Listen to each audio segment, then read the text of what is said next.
Hi guys, and welcome to another video. So firstly, I just want to apologise for the get up. I literally just finished the night shift at work last night, went straight to the gym, straight home, and here I am, because I just wanted to make this video as soon as humanly possible, for me anyway. So yeah, I apologise, I look like a bit of a tit. But yeah, so what has happened? So I was on the night shift last night, and well, yesterday, I was on the full shift yesterday and the night shift. And I got a notification yesterday morning, a really nice way to start off the weekend. And what was that? That was that Stewart Donald has now officially left the club. So that's the first thing we are going to cover today. Stewart Donald, for me, there's a lot of people, and I was a part of this sort of group originally, a long time ago, towards the sort of mid-phase of him being here. I was along the sort of with the group of people that thought, oh, he has the best intentions at heart for the club, but he's making mistake after mistake, or he's doing A, B and C wrong, but he does have the best intentions.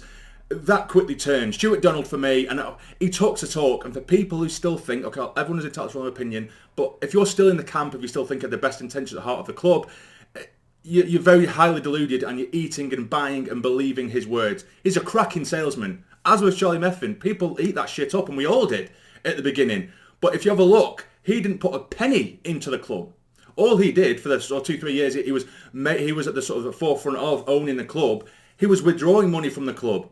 He'd withdrawn up to 20 million from the club, and then it was a loan that the club had to owe out that he put into it. So none of his own money went into the club at all for the majority of the time. I don't think a lot of people understand how close and how dangerous this man was to the club, because he spoke his pretty words. He was incredibly dangerous. So the trio from Mad Rocks now, of course, we have Charlie Methven gone, Stewart Donald gone, and now we still have Satori there. Of course, I think obviously KLD has nearly 70% of the club now, and of course the rest of it is with Satori. Now, I think because Satori, with Satori, it's easy not to have such a harsh opinion of him, because he hasn't been at the forefront and he hasn't been particularly present since they all come as a trio, and it was mainly Stewart Donald and Methven, and then he was just in the background, Satori.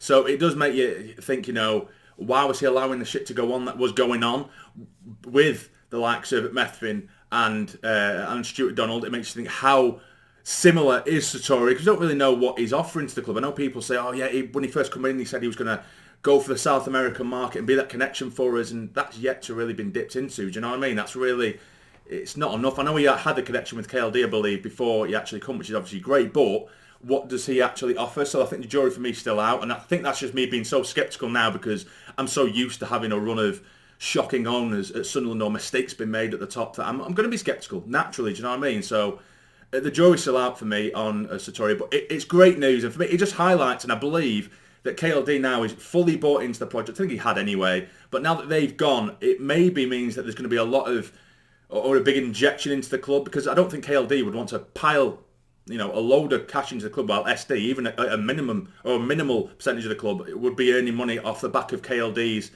injections of money or cash flow when he's doing nothing. Do you know what I mean? So I understand that. So now maybe that opens the door for KLD to really be like, right, okay, this is mainly my own now. Let's pour some investment into the club. I'm hoping that's the case anyway, but it's great news. Absolutely cracking news. But now on to rumours. And it is just rumours, of course it is. But my God, DIALLO is getting Sunderland fans on strings literally since the final game of the season. He's been making post after post after post, tugging at the heartstrings, posting compilations with emotional music in the background, posting that thing here and there, saying actually he loved his time at Sunderland, then he'll post something else saying that he's always going to support Sunderland. And now yesterday, it was late last night, Alan Nixon, who's a journalist, right? And I think he has connection to the Sun, I believe, and I know I don't look like the Sun. I am not a fan of the Sun, never have been, never will be. But Nixon has got a lot right when it comes to things to do with Sunderland and in transfers in general. So he obviously has his foot in the door somewhere, he has his connections, he has his sources. And late last night, he posted, I think he actually had to pay to read it, but someone else kindly paid to read it and then shared it online.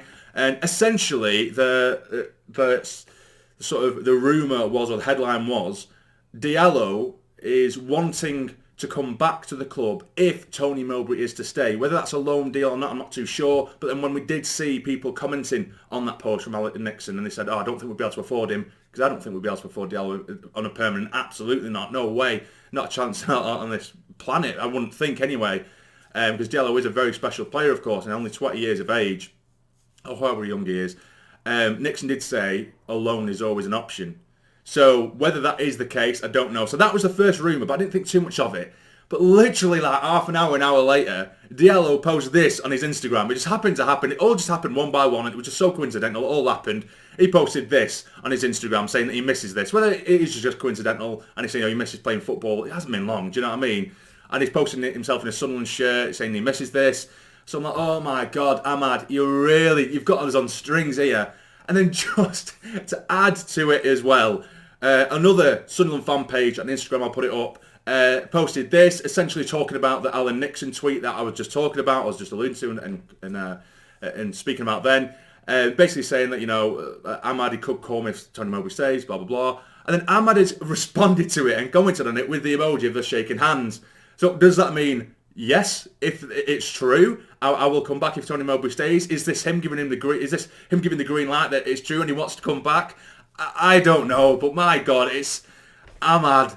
He was saying never fall in love with a lone player, and Jesus Christ, I love the lad. I love a lot of our players at the minute. We've got such a lovable bunch, but I think, with Ahmad, and you look at it, yeah, it could just be rumours, it could all just be speculation. He's really just fueling the fire here a little bit and the excitement of Sunderland fans. But, there's not many places, I don't think Ahmad's, particularly as a young lad, there's not many places in the country, or even in Europe, where you're going to get 40-odd thousand every week who absolutely adore you and give you that connection with the fans. There aren't many places, even in the Premier League, who will give you that. I'm not just saying because we have a big stadium or have big attendances, attendances, just because of that, he will come to us. But there aren't many places in the world that would give you that reception, that connection with, and having to play and getting to play in front of that kind of crowd, that kind of passion, and have that connection with the fans, and get first team football week in, week out, and feel incredibly loved and valued as a youngster. That is huge. So for him to have that soft spot for the club, you're not going to get it anywhere else. You know what I mean? He knows he's going to be playing at Man United. It's a different ball game. I keep saying that, everyone else says it's going to go straight to the top, Diallo, and I thoroughly believe he could do. He has potential to do that, absolutely. But he has had one really good season in the Championship. To jump up for a team that challenge him for the Champions League places, or Man United, or in the Champions League, it's a huge step up. And I think Man United, as much as they probably value Diallo, they're going to want to look elsewhere. I think they will be splashing cash to improve their team, and I don't think Diallo will find that love that we've given him there, at least right now. And I can't see him being a first team player or being one of the first names on the team sheet at Man United. I don't think it's going to happen personally right now this season. So I think this potential option of coming back to us is incredibly appetising for him. But that is everything. Let me know in the comments down below, how do you feel about SD leaving the club finally? And of course, do you think Diallo will come back? I don't know. Like I say, he's got us on strings and he's got me making videos about him. So there we go. I love Diallo. Hopefully he comes back. But either way, if you enjoyed, hit the like button for me. It'd be massively, massively appreciated. Subscribe to the channel if you're not already to become a fully fledged member of the Sarny Army. But for now, take care and stay jammy.